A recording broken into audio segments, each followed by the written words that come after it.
सलाम everyone and welcome back to gold roti. वैसे welcome back तो आपको मुझे कहना चाहिए क्योंकि एक हफ्ते बाद मैं वापस आई हूँ। आई एम रियली सॉरी, थोड़ा लेट हो गई, लेकिन आज बना रही हूँ मैं बहुत इजी चॉकलेट ट्रफल्स। इसकी पिक्चर मैंने इंस्टाग्राम पर डाली थी और सबको ही रेसिपी चाहिए थी। सिर्फ 3 इंग्रेडिएंट्स चाहिए इसको बनाने के लिए और ये इतने यमी है कि आप इसको बार बार बनाओगे। और इजी तो इतने हैं कि भाई कोई छोटा बच्चा भी बना लेगा अगर उसको बनाने दिया जाए। शुरू करेंगे भाई, एक पैन लेना है और उसमें 1 टेबलस्पून मक्खन डाल देना है और उसको देखते नहीं रहना, इसको मेल्ट कर देना है। आपने जरा हल्की आंच पर उसको मेल्ट करना है। मैंने तो ऑलमोस्ट जला ही दिया था तेज आंच पे। आपने मेरे वाला काम नहीं करना, मुझसे ज्यादा जीनियस हो तो प्लीज।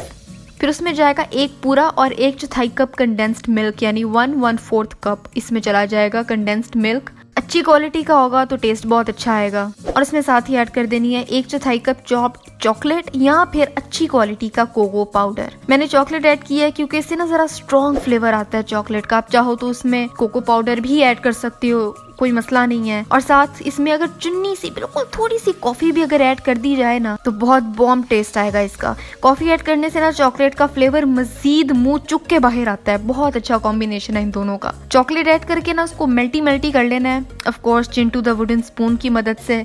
लेकिन ये ज्यादा हेल्पफुल नहीं होगा, इसलिए हमने स्विच कर जाना है सिलिकॉन स्पैचुला पे ताकि ये जले नहीं। चॉकलेट मनहूस को ना मौका चाहिए होता है जलने का, बिल्कुल रिश्तेदारों की तरह। इसीलिए किसी ने कमी बहू की तरह ना इसको बैठने नहीं देना, मुसलसल चलाते रहना। 5 से 7 मिनट तक मीडियम आंच पर इसको कुक करना है। साइड से भी सारा कंडेंस्ड मिल्क स्पैचुला से उतारना है, वरना साइड्स जलना शुरू हो जाएंगी और टेस्ट खराब हो जाएगा and we don't want that. 5 से 7 मिनट इसको मीडियम आंच पे पकाएंगे और आहिस्ता आहिस्ता ये मिक्सचर गाढ़ा हो जाएगा। जितना गाढ़ा मिक्सचर होगा उतना ही अच्छा जमेगा। जब थिक हो जाए तो प्लेट में लगाना है पार्चमेंट पेपर, और अगर पार्चमेंट पेपर नहीं है तो प्लेट को हल्के से तेल से ना ग्रीस कर लेना है ताकि इसको निकालने में आसानी रहे। और फिर इसमें डाल देना है ये मिक्सचर और फिर इसको रख देना है फ्रिज में कोई तकरीबन 4 घंटे के लिए ताकि अच्छे से ठंडा हो जाए। और अगर आप लेजी हो, हड हराम हो, तो मेरी तरफ से भाई चम्मच लेके ना उसी से खाना शुरू हो जाओ और इसको चॉकलेट के हलवे का नाम दे दो। मेरी पूरी इजाजत है, लेकिन थोड़ी सी मेहनत और लगेगी और ट्रफल्स तैयार हो जाएंगे। अगर आपने इसको अच्छी तरह से गाढ़ा किया होगा और सही से कुक किया होगा तो अगला स्टेप बहुत ईजी है, वरना बहुत ज्यादा सिर खपाई। इसको ना फ्रिज से निकालना है 4 घंटे बाद जब अच्छा ठंडा हो चुका होगा।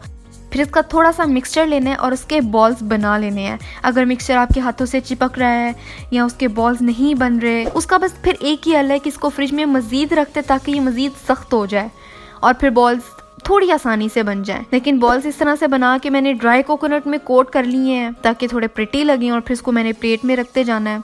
आप चाहो तो इसको चॉकलेट स्प्रिंकल से कोट कर सकते हो, वो भी बहुत प्यारा लगता है। मेरे पास वो थे नहीं तो मैंने कोकोनट यूज कर लिया। इस तरह से सारे बॉल्स बना लेने हैं। आप चाहो तो फौरन खा सकते हो, लेकिन अगर आप इसको फ्रिज में चिल होने के लिए रख दोगे तो ज्यादा बेहतर रिजल्ट आएगा। आप इसको बहुत इजीली पकड़ के खा सकते हो। इसमें और भी वेरिएशंस होती हैं और भी बहुत सारे फ्लेवर्स होते हैं। अगर आप चाहो तो मैं आपको बता सकती हूँ। इसको आप ट्राई करो और मुझे बताओ कि रिजल्ट कैसे आए। मुझे तस्वीर इंस्टाग्राम पर दिखाओ ताकि मैं उसको अपनी स्टोरी में लगा सकूँ। इसके अलावा यार आई एम रियली सॉरी, मैं गायब हो गई थी 1 हफ्ते के लिए। होपफुली अब ऐसा नहीं होगा। अब बस ये बताओ कि अगली रेसिपी कौन सी देखना चाहते हो। और आज के लिए बस इतना ही था। मेरी लास्ट रेसिपी ये रही। यहाँ देखो, सब्सक्राइब यहाँ करो। मेरा पहला चैनल है सनाज बकेट, उसको भी सब्सक्राइब करो। अगली रेसिपी कौन सी होनी चाहिए मुझे ये भी बताओ और मैं मिलती हूँ आपसे 3 दिन बाद एक नई वीडियो के साथ।